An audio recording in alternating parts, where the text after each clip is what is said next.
جناب محمد حسن صاحب، آپ کا سوال موصول ہوا ہے۔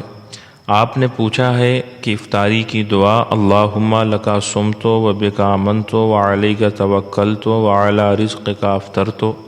اس دعا کو کس وقت پڑھیں؟ یعنی اس دعا کو افطاری سے پہلے پڑھیں یا افطاری کے وقت پڑھیں یا افطاری کے بعد پڑھیں؟ اور آپ نے پوچھا ہے کہ اگر کوئی شخص افطاری سے پہلے یا افطاری کے وقت اس دعا کو پڑھے تو کیا اس کا روزہ نہیں ہوگا؟ آپ نے سوال بھیجا، ہم آپ کے ممنون و مشکور ہیں۔ آپ کے سوال کا جواب حاضر خدمت ہے۔ آپ نے جو سوال پوچھا ہے کہ افطاری کی دعا کس وقت پڑھنی چاہیے، اس مسئلے پر اعلیٰ حضرت امام اہل سنت مجدد دین و ملت قاطع شرک و بدعت الشاہ امام احمد رضا خان نور اللہ مرکزہ نے کافی، وافی اور شافی جواب فتاوی رضویہ شریف میں عطا فرمایا ہے، اور مستقل ایک رسالہ ہی تحریر فرمایا ہے جس کا نام العروس المعطار فی زمن دعوت الافطار رکھا ہے، جو فتاوی رضویہ جدید کی 10ویں جلد میں صفحہ نمبر 631 سے شروع ہے اور صفحہ نمبر 645 پر ختم ہے۔ دلائل اگر دیکھنے ہو تو وہاں ملاحظہ فرما لیں۔ آپ کے سوال کا مختصر جواب یہ ہے کہ اگر کوئی شخص روزہ افطار سے پہلے دعا پڑھ لے یا روزہ افطار کے وقت یہ دعا پڑھ لے تو اس سے اس کے روزہ پر کوئی اثر نہیں پڑے گا، روزہ اس کا ہو جائے گا۔ البتہ اگر روزہ دار اس دعا کے ذریعے سے استحباب بلکہ اتباع سنت کا بھی ثواب حاصل کرنا چاہے تو افطاری کے فوراً بعد اس دعا کو پڑھے، یعنی پہلے افطاری کرے پھر اس دعا کو پڑھے، اس لیے کہ دعا کے تمام الفاظ بعد افطار ہی پڑھنے کے متقاضی ہیں، اور شریعت کا یہ اصول ہے کہ الفاظ منسوسہ کو بے ضرورت شرعی و مجبوری معنی غیر پر محمول نہیں کیا جاتا ہے۔ اس دعا کے الفاظ ماضی پر دلالت کرتے ہیں، مثلا صمتو جس کا معنی ہے میں نے روزہ رکھا، آمنتو جس کا معنی ہے میں ایمان لایا،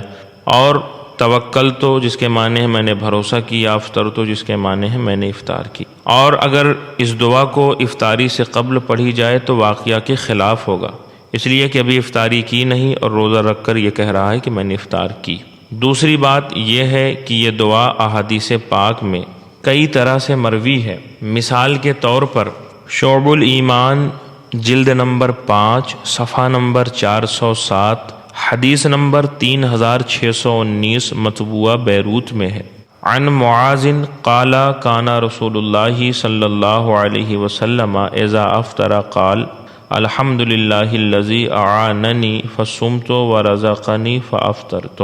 یعنی حضرت معاذ رضی اللہ تعالیٰ عنہ سے روایت ہے کہ حضور سرور دو عالم صلی اللہ علیہ وسلم جب افطار فرماتے تو یہ پڑھتے، یعنی سب حمد اللہ کی جس نے میری مدد فرمائی کہ میں نے روزہ رکھا اور مجھے رزق عطا فرمایا کہ میں نے افطار کیا۔ اور ایک دوسری حدیث جو حضرت عبداللہ ابن عباس رضی اللہ تعالیٰ عنہ سے مروی ہے، جو سنن دارقطنی کی جلد نمبر 2 صفحہ نمبر 185 پر اور طبرانی شریف کی حدیث نمبر 12720 پر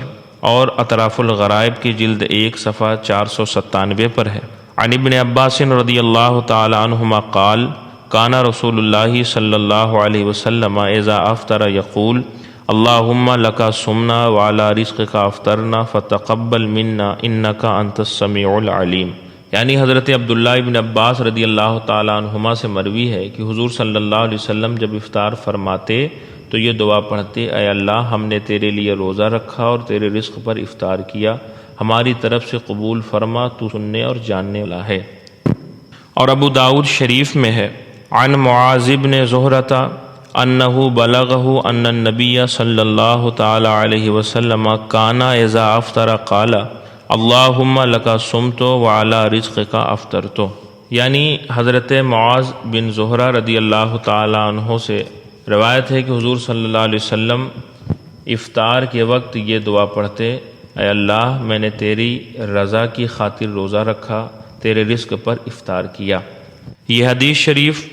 ابو داؤد شریف کی جلد نمبر 2 صفحہ نمبر 531 حدیث نمبر 2358 مطبوعہ بیروت میں ہے، اور اس کے علاوہ تحفۃ المحتاج جلد نمبر 2 صفحہ نمبر 96 پر اور کشف المناہج والتناقیح جلد نمبر 2 صفحہ نمبر 169 پر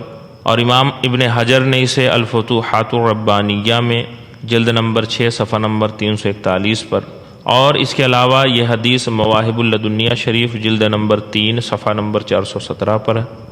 اور بہقی شریف میں حدیث نمبر 8392، اور سنن دارقطنی جلد 2 صفحہ نمبر 185، اور طبرانی شریف جلد نمبر 12 صفحہ نمبر 146 حدیث نمبر 12720، اور امام ابن مبارک نے اپنی کتاب الزہد میں حدیث نمبر 1410 پر، اور امام جلال الدین سیوطی نے جامع صغیر میں حدیث نمبر 6570 پر بھی اس حدیث کو نقل فرمایا ہے۔ اس حدیث کے متعلق حضرت محدث جلیل ملا علی قاری رحمۃ اللہ تعالی علیہ اپنی کتاب مرقات المفاتیح شرح مشکات المصابیح میں جلد نمبر 4 صفحہ نمبر 1387 مطبوعہ بیروت میں فرماتے ہیں، کانا اذا افطر قال اے دعا وقال ابن الملک اے قرا بعد الافطار، یعنی جب افطار حضور صلی اللہ علیہ وسلم کرتے تو کہتے یعنی دعا کرتے، اور ابن الملک نے کہا کہ افطار کے بعد حضور صلی اللہ علیہ وسلم یہ دعا پڑھتے تھے، یعنی اللہم لک صمت وعلی رزقک افطرت۔ لہٰذا اس سے معلوم ہوا کہ روزہ افطار کی دعا مستحب اور سنت یہ ہے کہ افطار کرنے کے بعد پڑھے، اور 3 احادیث ہم نے ذکر کی، ان میں ہر جگہ پہلے شرط ہے پھر جزا،